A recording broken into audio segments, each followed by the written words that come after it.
नंदुरबार जिल्ह्यात आदिवासी विद्यार्थ्यांना शिक्षणाच्या प्रवाहात आणण्याचं काम प्रशासन करत असते, परंतु अनेक वेळा अतिदुर्गम भागात या मुलांना शिक्षण करत मोठ्या अडचणींना सामोरं जावं लागते। पाहूयात यावरच एक स्पेशल रिपोर्ट।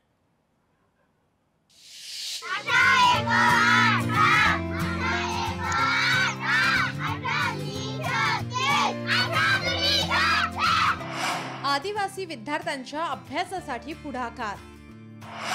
धडगावच्या जिल्हा परिषद शाळेच्या शिक्षकांचा अनोखा उपक्रम। पायी पायी पाढे उपक्रमाचं सर्वत्र कौतुक। नंदुरबारच्या धडगाव तालुक्यातील काल्लेखेत पाडा हा अतिदुर्गम आदिवासी भाग। या पाड्यातील जिल्हा परिषद प्राथमिक शाळेतील शिक्षकांनी विद्यार्थ्यांना शिक्षणाच्या प्रवाहात आणण्यासाठी नवनवीन प्रयोग हाती घेतले आहेत।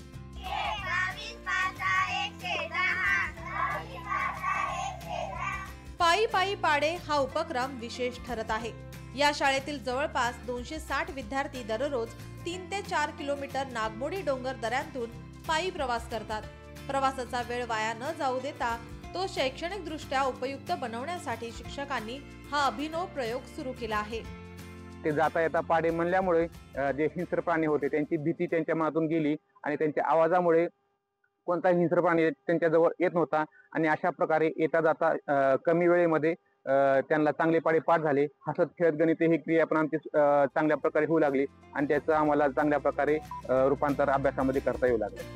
विद्यार्थ्यांना शाळेत येताना मार्गावरच गटागटाने पाढे म्हणणे, गाणी गायन, प्रश्नोत्तरे अशा विविध पद्धतींनी गणिती सराव करण्यास प्रवृत्त केले जाते। प्रत्येक गटात एक पाढा नेता असून तो गटाला तालासुरात पाढे म्हणायला लावतो। यामुळे विद्यार्थ्यांची आकडेमोड कौशल्य वाढत असून गणितातील गती आणि अचूकता वाढली आहे। सहशिक्षणाची संस्कृती, मोठ्या मुलांकडून लहान मुलांनी शिकणे, प्रवासादरम्यान सुरक्षेची काळजी घेणे तसेच विद्यार्थ्यांचा आत्मविश्वास वृद्धिंगत करणे या अनेक अंगांनी या उपक्रमाचे परिणाम दिसून येत आहेत, ज्याचं सर्वत्र कौतुक होत आहे। या शाळेमध्ये एकूण सध्याच्या घडीला 263 पोरं शिक्षण घेत आहेत। आम्ही पाढे पाठांतराची ही पायी पायी पाढे हा उपक्रम घेतला।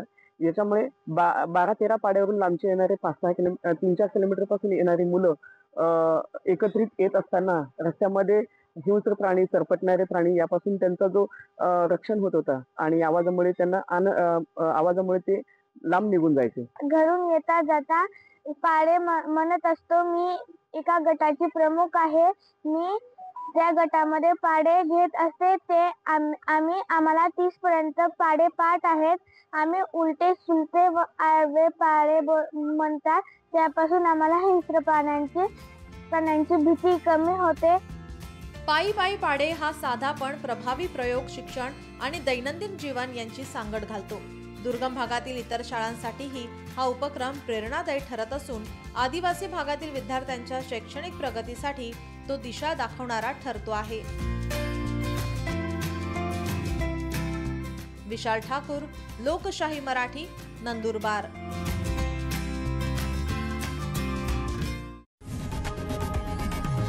लोकशाही मराठी ऐका, पहा, जागरूक रहा।